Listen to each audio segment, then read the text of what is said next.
Hello, Transgender Project. I am late on making my video.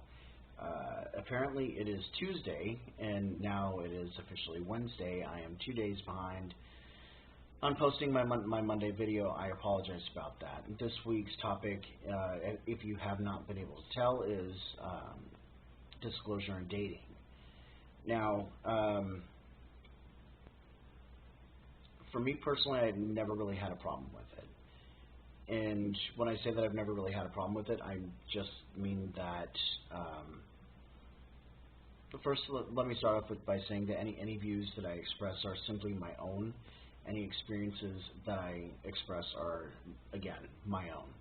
I cannot and will not speak for every trans person, because, well, the reality is everybody, all of our experiences in life are all different from others.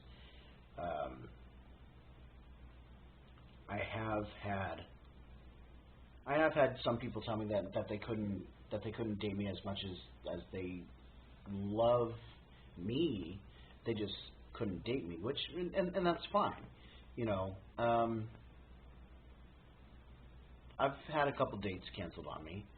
I've had one person actually say that they that the minute that downstairs is changed, that they would end up leaving me. But yet that they love me with all their heart. Coming out and disclosing to them, though, was not really much of an issue for me. My rule of thumb is you don't walk up to somebody and shake their hand and be like, "Hey, my name's Reese and I'm gay," or whatever the case may be. So why would you shake somebody's hand and tell them that you're trans? I kind of treat it the same situation as I would with anybody else that I'm choosing to be friends with. I feel it out, wait the first 2 or 3 times that we hang out, let them get to know me, and if it seems like the friendship is going to be something solid that I can actually, that can be substantial for both of us and beneficial for both of us, then, I let them know, there's something I gotta tell you, but it's not anything bad. I'm not a felon. I'm not some boogeyman. But, if we're going to be friends, you need to know this. And I have lost one friend. I lost one friend.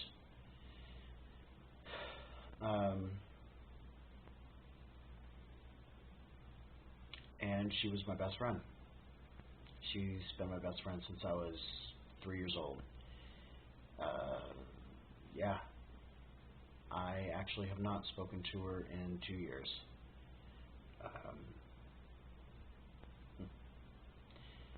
Her and I kind of lost touch for a little bit after I moved away from here.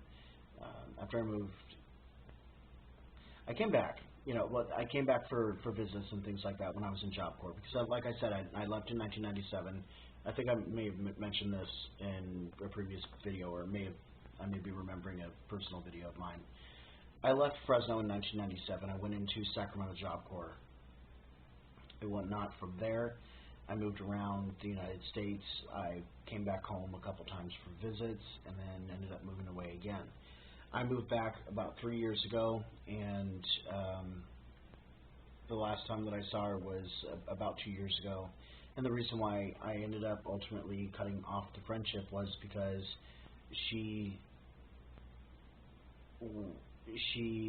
chose to keep calling me she and referring to me by my birth name, purposely. So I really didn't have time for that, and it's just not something I'm willing to tolerate.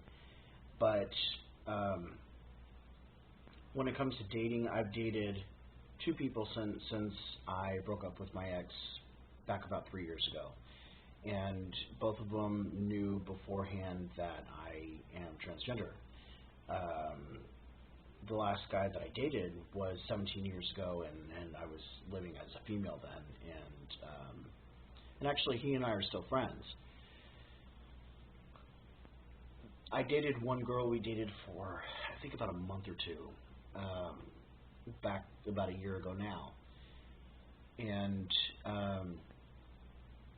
that relationship was not really beneficial for either one of us. Some things were great, but there was a lot of things that just wasn't. It couldn't happen. Which I'm actually kind of glad that it worked out that way, just in the sense that I would not have been able to meet and be with the guy that I'm with today.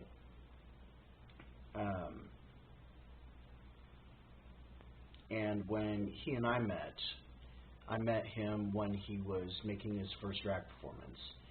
We exchanged phone numbers, we clicked, and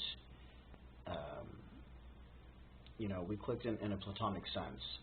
We were talking, via text every day, literally every day.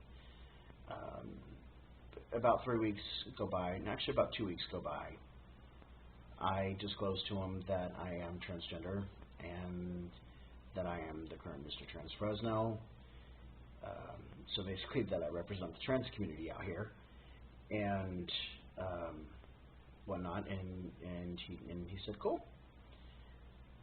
That didn't change his desire to be my friend, and it didn't change his level of attraction towards me, which at the time neither one of us was really admitting to. It wasn't until about a week later, ended up going to a Miss Viola pageant, which is just a little fun camp thing that we do here within the Imperial Dove Court. It's, just a little fun title. It's a bar title, basically.